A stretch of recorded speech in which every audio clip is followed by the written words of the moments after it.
Hello everyone, I Dr. Vijay Srivastav welcome you on my YouTube channel Chemistry Careers and Innovative Way of Learning।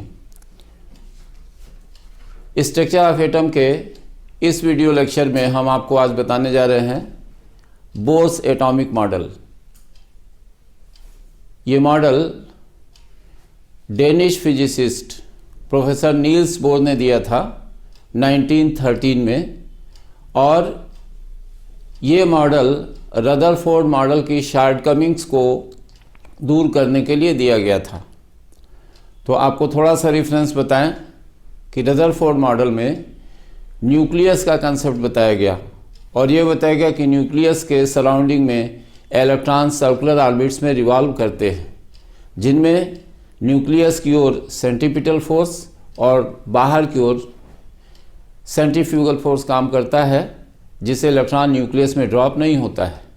लेकिन Clark Maxwell ने principle of electrodynamics के द्वारा बताया कि charge particle से radiation emit होता है, और जिसके कारण जो ऑर्बिट होगी इलेक्ट्रॉन की वो स्पाइरल हो जाएगी और इलेक्ट्रॉन न्यूक्लियस में ड्रॉप हो जाएगा, और ऐसी कंडीशन में उससे हर वेवलेंथ या हर फ्रीक्वेंसी की रेडिएशन इमिट होगी। तो हाइड्रोजन स्पेक्ट्रम जो पहले से मालूम था, तो इस बेसिस पर हाइड्रोजन स्पेक्ट्रम को कंटिन्यूस होना चाहिए था। तो दो ऑब्जेक्शंस आए सामने, स्टेबिलिटी एक्सप्लेन नहीं हुई रदरफोर्ड मॉडल से, और दूसरा जो हाइड्रोजन स्पेक्ट्रम है जिसमें डिस्क्रीट लाइंस मिलती हैं डिफरेंट या डेफिनेट फ्रीक्वेंसीज की, वो एक्सप्लेन नहीं हो पाया। तो ये दो मेजर शॉर्टकमिंग्स रहीं जिनको एक्सप्लेन करने के लिए प्रोफेसर नील्स बोर ने अपना क्वांटम मॉडल या एटॉमिक मॉडल दिया।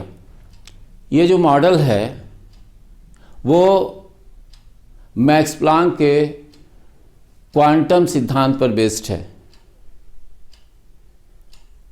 और क्वांटम सिद्धांत में ये बताया गया है कि जो एनर्जी का इमिशन या एब्जॉर्प्शन होता है वो छोटे छोटे पैकेट्स के फॉर्म में होता है, जिसे हम क्वांटा या फोटॉन कहते हैं। यानी एनर्जी का इमिशन या एब्जॉर्प्शन डिसकंटिन्यूअस होता है, जबकि पहले कहा जा रहा था कि एनर्जी का इमिशन या एब्जॉर्प्शन कंटिन्यूअस होता है। तो मैक्स प्लैंक के क्वांटम सिद्धांत की सहायता से नील्स बोर ने अपना मॉडल डेवलप किया और रदरफोर्ड मॉडल की जो शॉर्टकमिंग्स थी उनको दूर किया, और इस मॉडल के लिए जो है बाद में उनको नोबेल प्राइज़ दी गई। तो हम बात कर रहे हैं बोर्स मॉडल की। तो बोर्स मॉडल में जो पास्टुलेट्स आए, जो एजम्पशंस रहे नील्स बोर के, वो पहले हम आपको एक आउटलाइन बताते हैं, फिर वन बाय वन हम एक एक डिस्कस करेंगे। तो बोर्स का ये कहना था कि न्यूक्लियस का जो कंसेप्ट है रदरफोर्ड का वो बिल्कुल करेक्ट है, और इलेक्ट्रॉन न्यूक्लियस के बाहर सर्कुलर ऑर्बिट्स में रिवॉल्व करते हैं वो भी करेक्ट है। लेकिन उनका ये कहना था कि जो ऑर्बिट्स होती हैं उनकी रेडियस या डिस्टेंस जो होती है न्यूक्लियस से बिल्कुल फिक्स होती है।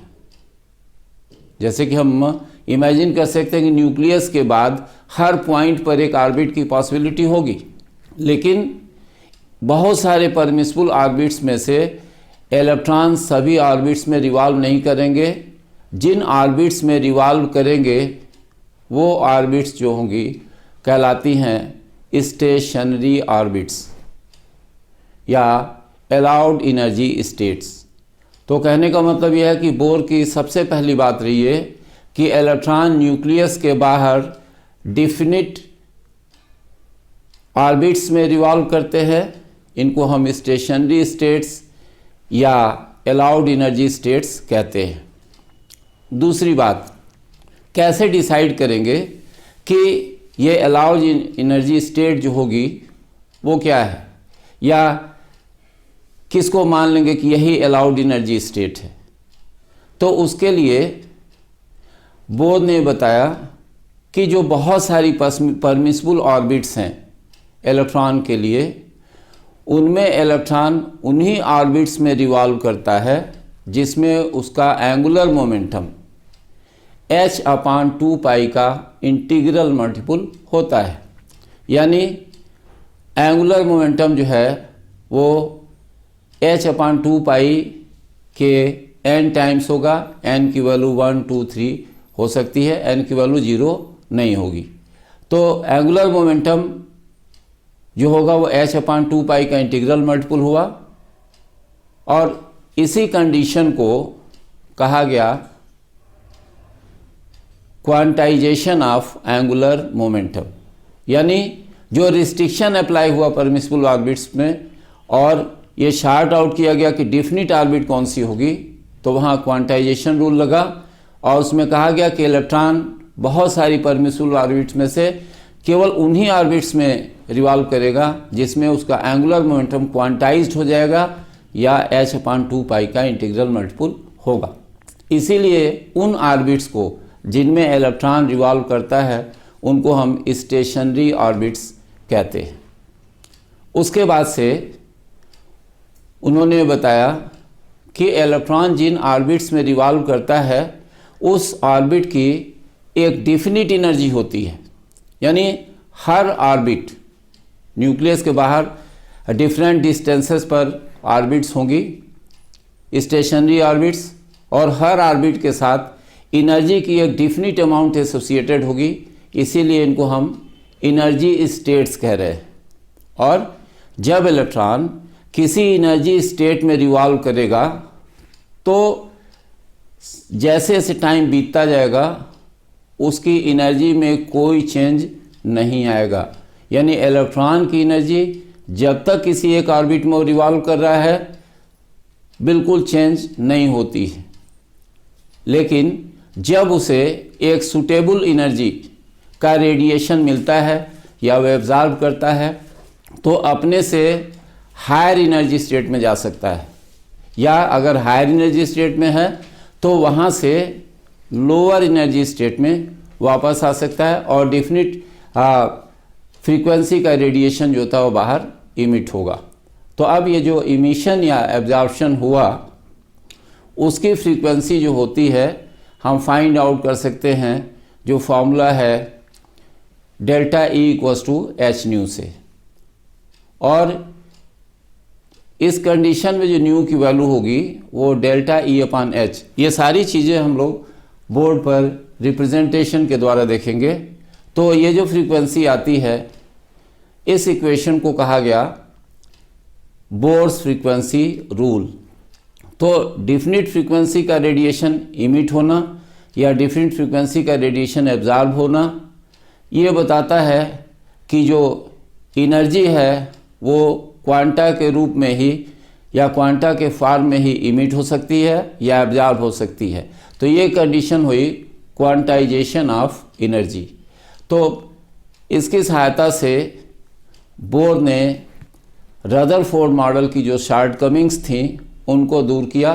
स्टेशनरी ऑर्बिट के कंसेप्ट से जो स्टेबिलिटी थी उनको एक्सप्लेन किया, और जो एब्जॉर्प्शन और इमिशन है वो क्वांटा या फोटॉन के रूप में होता है। तो उसकी सहायता से उन्होंने हाइड्रोजन के स्पेक्ट्रम की जो डिफिनिट फ्रीक्वेंसी की लाइंस थी, या कह सकते हैं कि line emission of hydrogen spectrum, उसको एक्सप्लेन किया।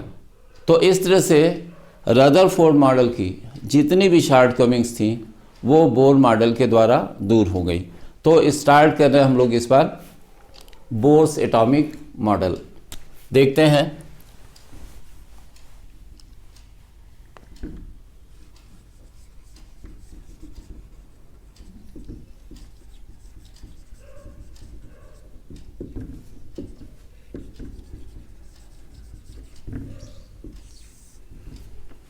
(1913)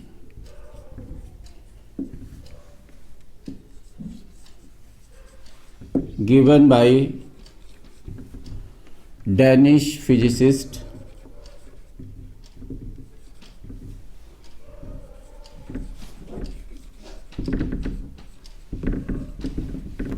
Niels Bohr।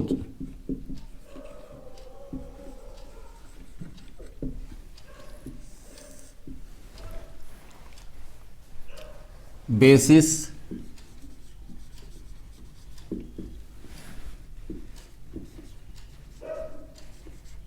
Planck's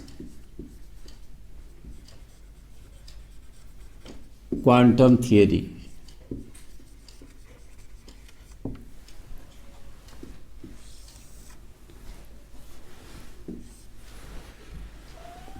Aim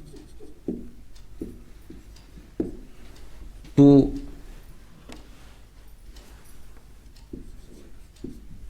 remove or overcome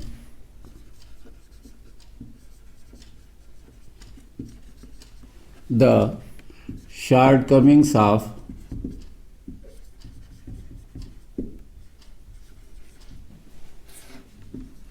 Rutherford model.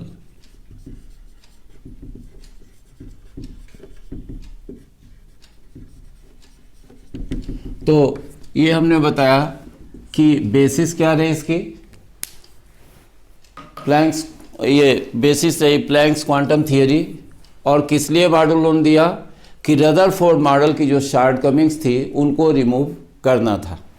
तो इसमें जो पोस्टुलेट्स हैं उनकी बात करें,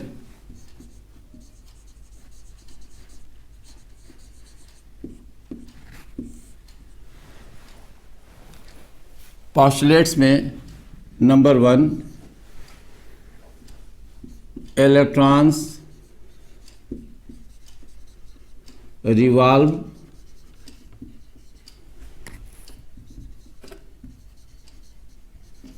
around the nucleus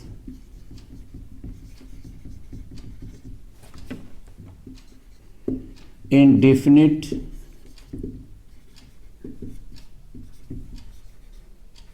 circular orbits.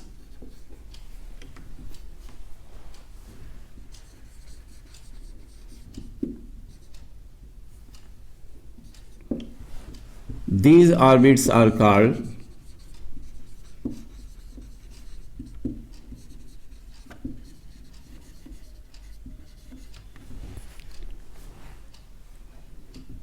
energy states.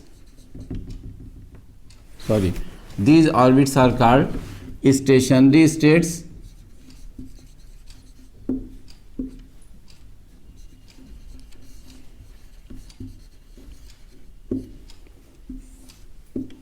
are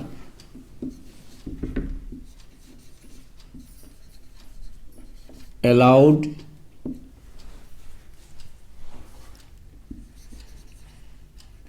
energy states.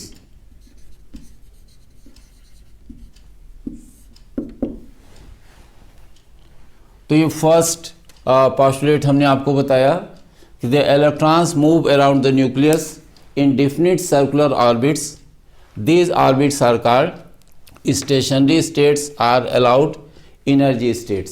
तो पहली बात बताया आपको कि इलेक्ट्रॉन सर्कुलर पाथ में रिवॉल्व करते हैं न्यूक्लियस के चारों ओर, और इसे हम ऑर्बिट या स्टेशनरी स्टेट या अलाउड एनर्जी स्टेट कहते हैं. दूसरी बात या second postulate,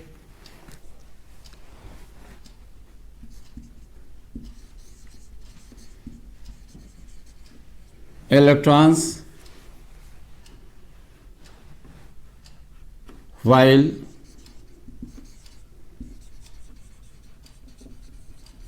moving in a stationary state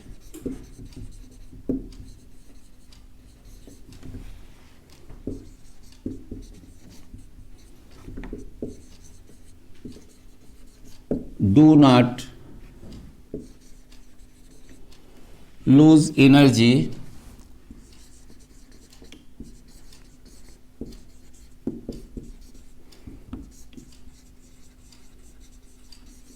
with passage of time.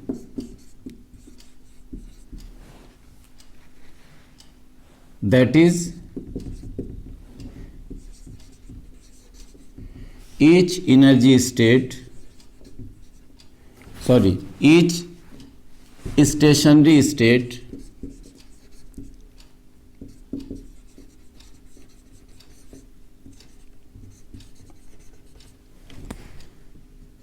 is associated with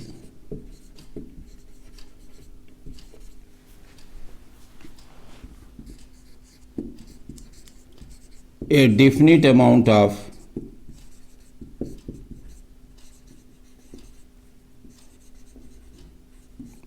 energy. तो बताया कि इलेक्ट्रॉन जब किसी स्टेशनरी स्टेट में रिवॉल्व करता है तो उसकी एनर्जी टाइम के साथ चेंज नहीं होती है। ऐसा इसलिए है कि हर स्टेशनरी स्टेट की एनर्जी जो होती है वो फिक्स होती है, इसीलिए जो नाम है वो एनर्जी स्टेट्स भी रखा गया था। अब जब इलेक्ट्रॉन एक डिफिनिट अमाउंट एनर्जी एब्जॉर्ब करता है, जो डिफिनिट अमाउंट मीन्स जो रिक्वायर्ड अमाउंट है एक एनर्जी स्टेट से दूसरे स्टेट में जाने के लिए, तो अगर वह एब्जॉर्ब करता है तो लोअर एनर्जी स्टेट से हायर एनर्जी स्टेट में जा सकता है। यानी हम कह सकते हैं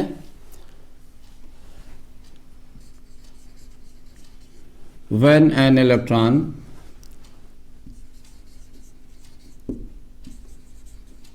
absorbs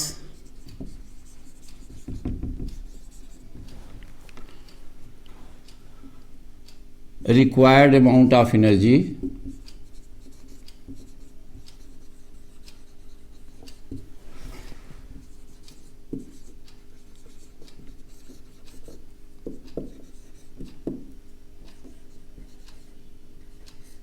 it may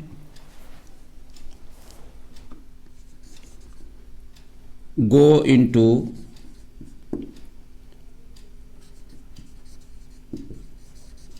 a higher energy state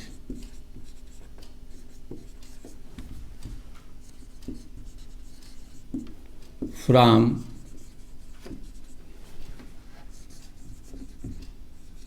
a lower energy state.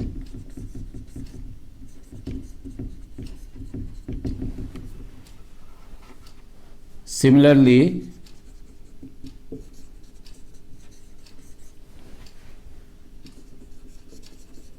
when it radiates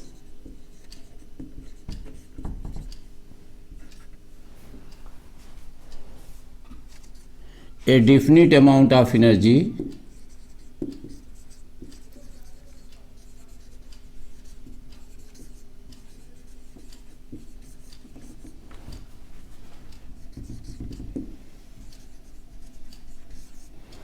it may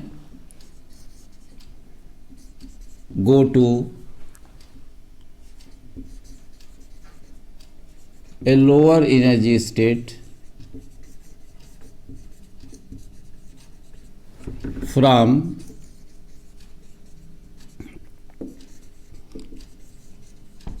a higher energy state.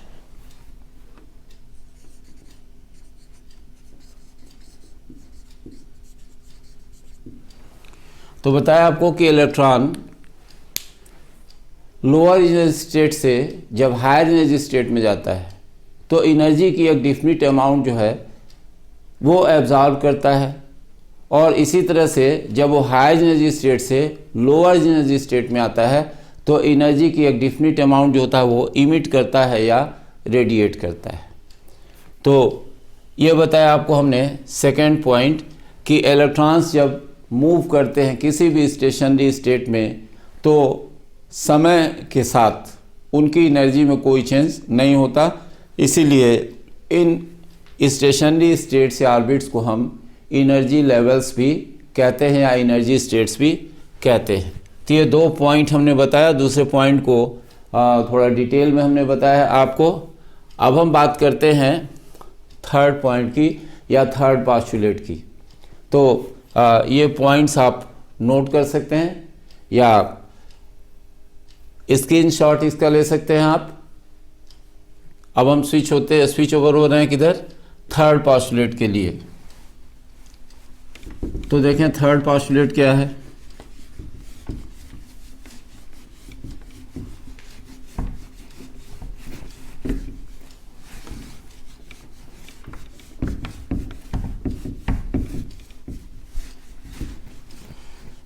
Third postulate में हम ये आपको बता रहे हैं कि जब इलेक्ट्रॉन लोअर से हायर या हायर से लोअर एनर्जी स्टेट में मूव करता है या जंप करता है तो एनर्जी की एक डिफिनिट अमाउंट या एक डिफिनिट फ्रीक्वेंसी जो होता है रेडिएशन का, या तो वह एब्जॉर्ब करता है नहीं तो इमिट करता है।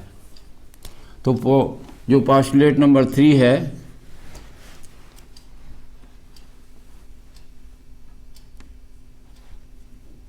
the frequency of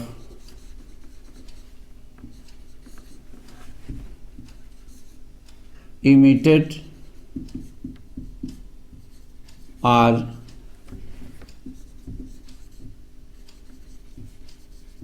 absorbed energy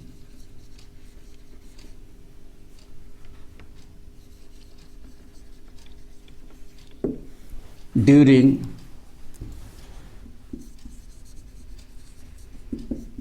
transition from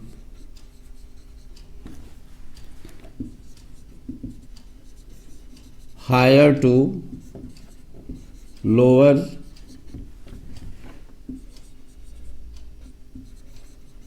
energy state or from lower to higher energy state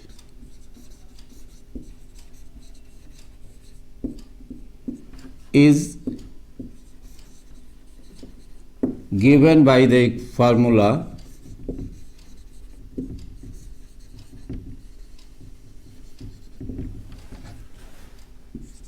nu equals to delta E upon H equals to E2 minus E1 upon H, where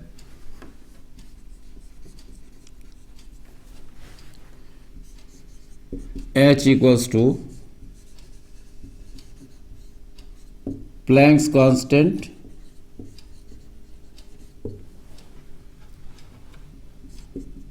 E1 equals to energy of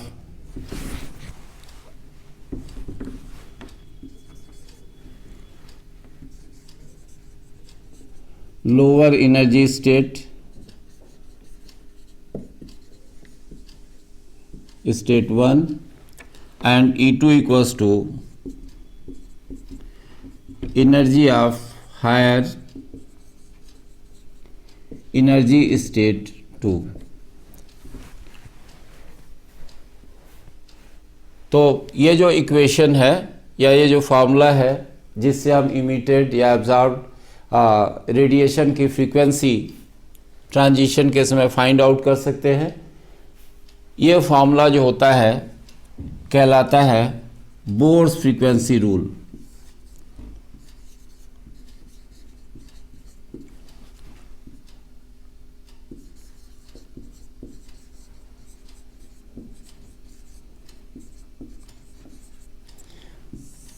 और ये बताता है कि जो emission या absorption होता है energy का वो क्वांटाइज्ड होता है, यानी ये ट्रांजिशन जो है कह सकते हैं इस तरह से, the transition follows quantization of energy.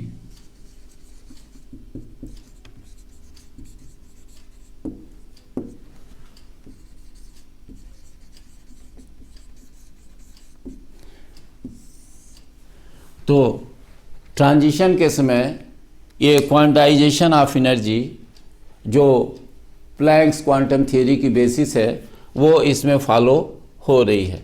तो ये हमने आपको बताया पोस्टुलेट नंबर 3, और अब बात करेंगे लास्ट पोस्टुलेट की जो एंगुलर मोमेंटम से रिलेटेड है।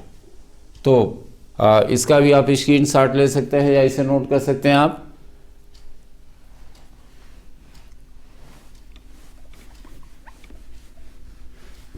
नंबर 4,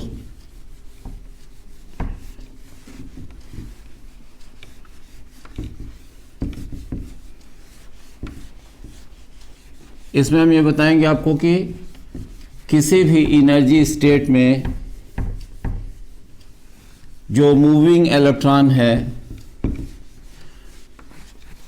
उसका एंगुलर मोमेंटम h/2 का इंटीग्रल मल्टीपल होता है। तो postulate number 4, the angular momentum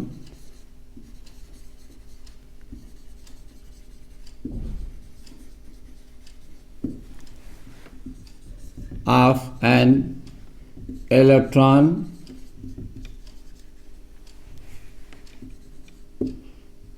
in a stationary state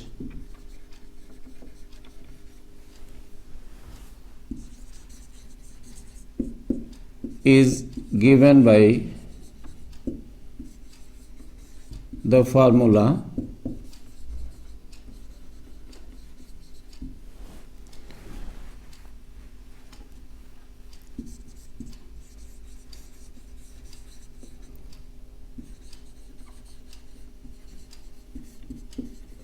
angular momentum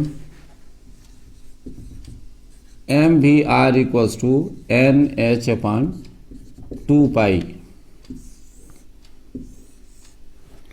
where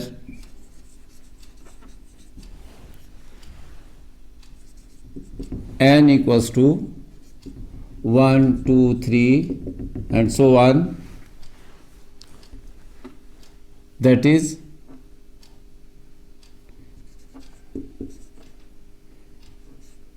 it indicates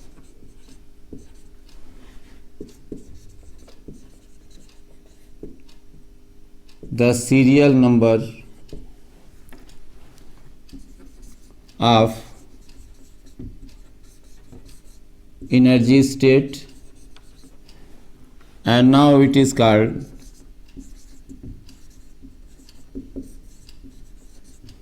principal quantum number.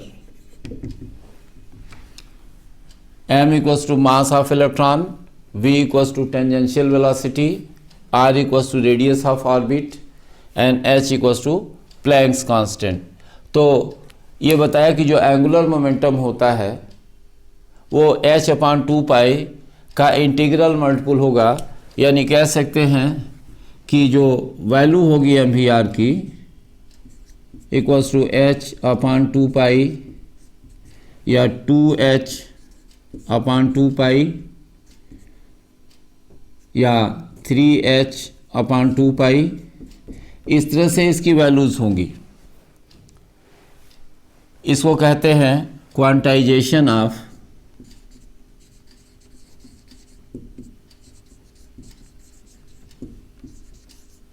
Angular momentum.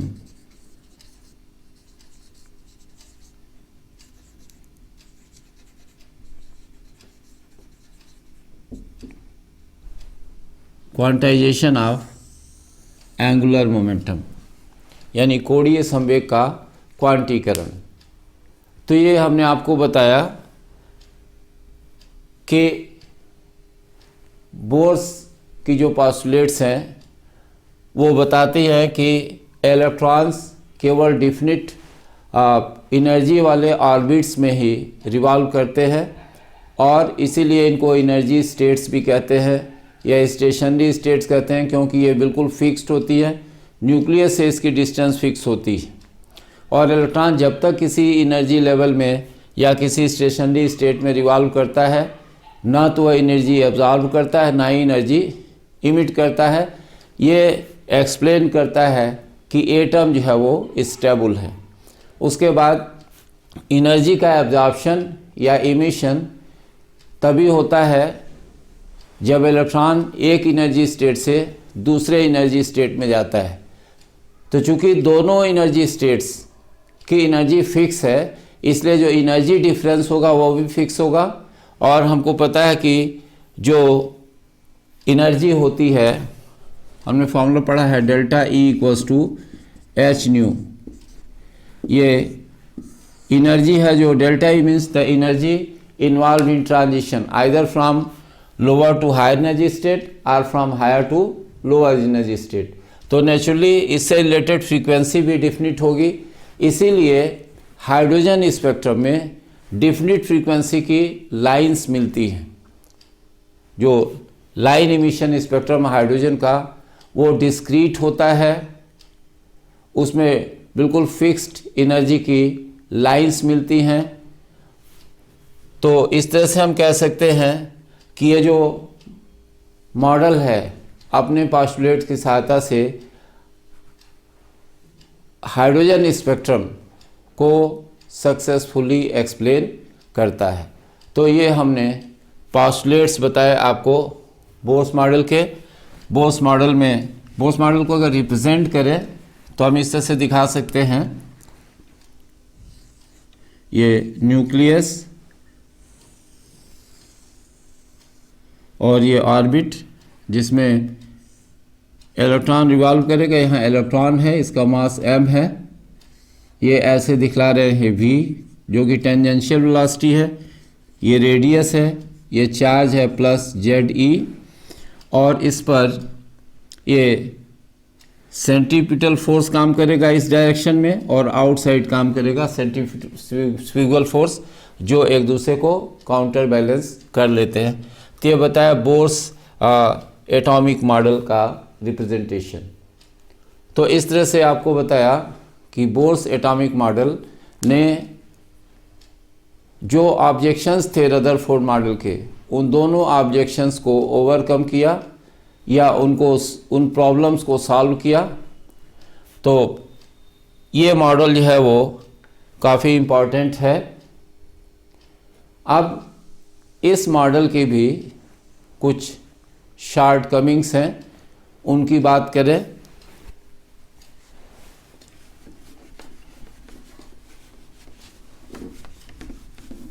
Shortcomings के पहले थोड़ा सा बता दें कि जो मॉडल है उसके अनुसार जो एनर्जी होती है इलेक्ट्रॉन की किसी ऑर्बिट में, वो कैसे रिप्रेजेंट होती है, ये कैसे हम फाइंड आउट कर सकते हैं। और जो रेडियस होती है वो कैसे कैलकुलेट करते हैं।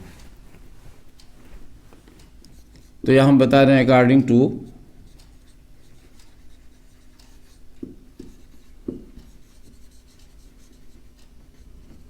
Bourse model for H atom,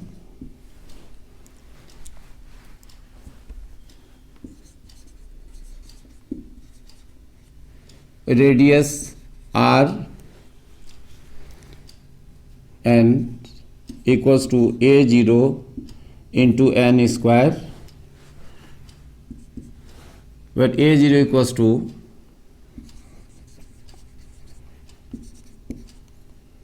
52.9 pm and n equals to 1 2 3। तो इस तरह से हम हाइड्रोजन एटम के लिए रेडियस अब बोर्स मॉडल की सहायता से फाइंड आउट करते हैं इस फॉर्मूले से। और एनर्जी ऑफ इलेक्ट्रॉन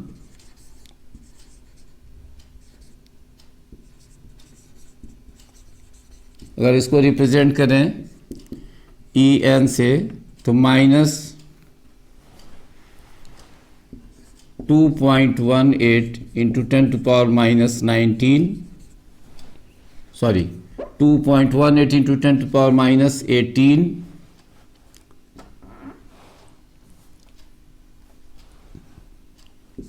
1/n²। तो ये एनर्जी के लिए फॉर्मूला है हाइड्रोजन एटम के लिए। यानी हाइड्रोजन एटम में किसी एनर्जी लेवल में एनर्जी अगर हमको फाइंड आउट करनी हो, कैलकुलेट करना हो, तो यूनिट इसकी हो गई जूल, और ये जो रेडियस आएगी वो पीएम में होगी। तो बताया कि इलेक्ट्रॉन की एनर्जी किसी एनर्जी लेवल में इस फॉर्मूला से हम हाइड्रोजन एटम के लिए कैलकुलेट कर सकते हैं। अगर फर्स्ट एनर्जी लेवल है तो एनर्जी हो जाएगी -2.18 इंटू 10⁻⁻18 जूल। इसी तरह से हम सेकेंड थर्ड में कैलकुलेट कर सकते हैं। तो ये हाइड्रोजन एटम के लिए बताया कि कितनी एनर्जी होगी। अगर हम ये कैलकुलेशन हाइड्रोजन लाइक एटम्स के लिए करें या H लाइक स्पीसीज के लिए, तो जो रेडियस होगी equals to 52.9 into n² z, where z equals to atomic number।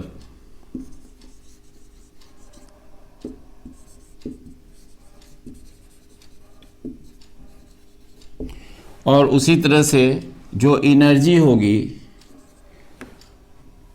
En equals to -2.18 into 10⁻⁻18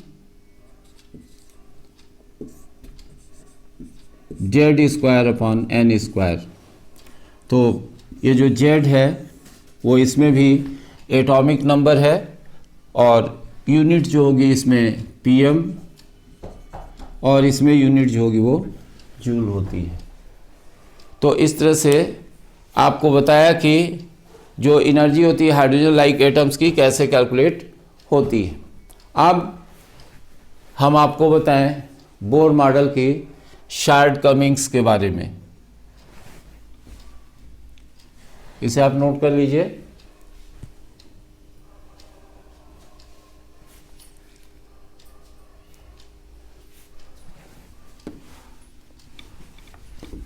shortcomings of Bohr's model, बिल्कुल ब्रीफ अकाउंट बताएं जल्दी से आपको कि शॉर्टकमिंग्स क्या होती हैं बोर्स मॉडल की।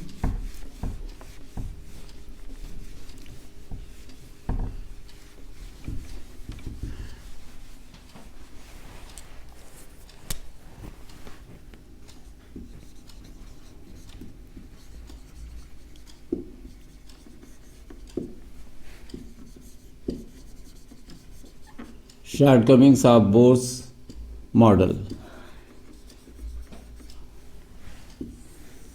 तो सबसे पहले शॉर्टकमिंग है कि applicable for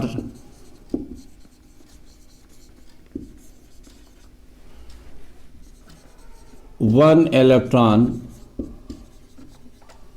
species only.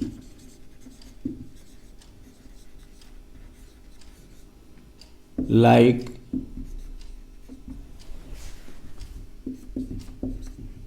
He plus Li2 plus Be3 plus etcetera.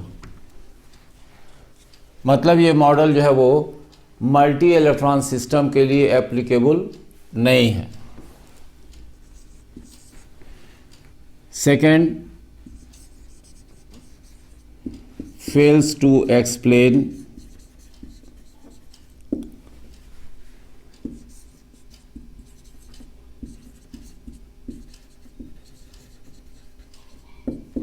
fine structure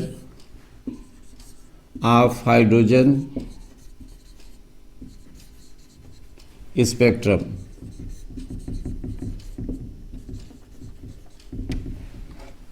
तो हाइड्रोजन स्पेक्ट्रम के फाइन स्ट्रक्चर या सूक्ष्म संरचना को एक्सप्लेन नहीं करता। ये देखा गया कि इसमें हाइड्रोजन स्पेक्ट्रम में जो डिफिनिट फ्रीक्वेंसी की जो लाइंस हम देख रहे थे उनको हाई रिजोल्यूशन में देखा गया, तो पता चला कि वो सिंगल लाइन नहीं है बल्कि एक सीरीज़ है लाइंस की, एक ग्रुप है लाइंस की, वो कहलाया फाइन स्ट्रक्चर। तो इसको जो है वो ये मॉडल एक्सप्लेन नहीं कर पाया। Number 3,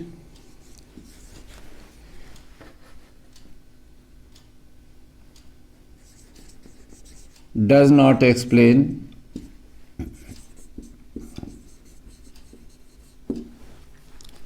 Zeeman effect,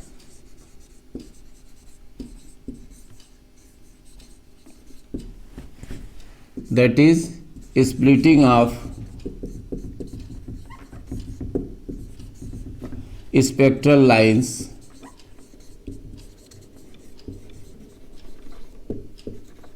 in magnetic field.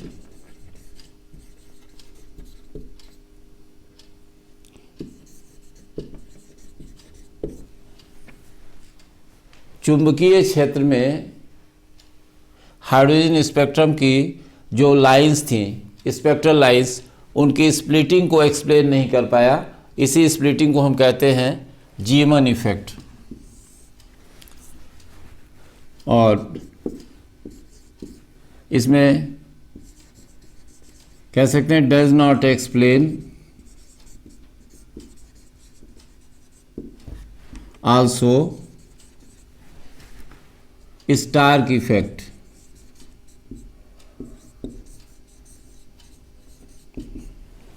Stark effect that is splitting of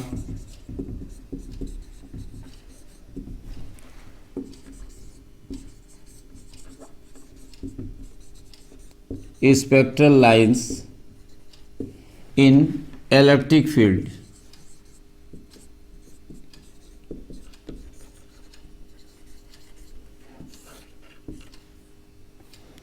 तो इलेक्ट्रिक फील्ड में स्पेक्ट्रल लाइंस की स्प्लिटिंग को एक्सप्लेन नहीं कर पाया। Next, gives no idea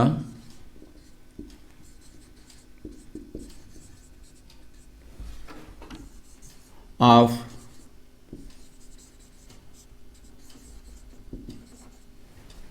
day Broglie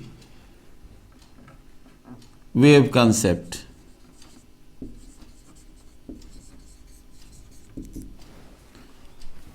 और last,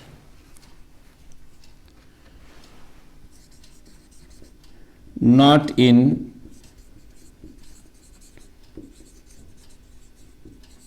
accordance with uncertainty principle।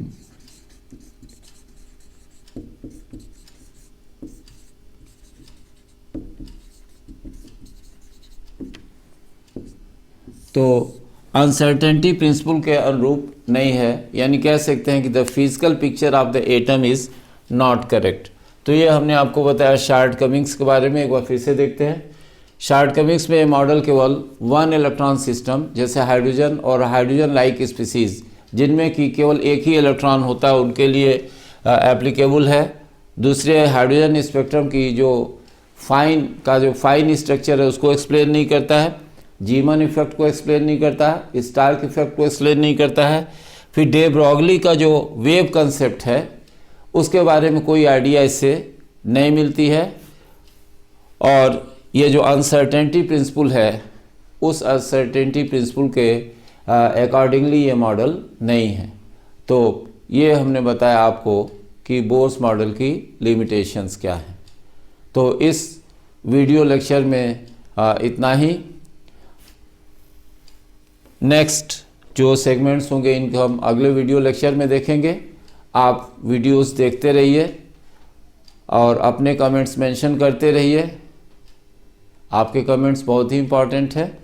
Thanks.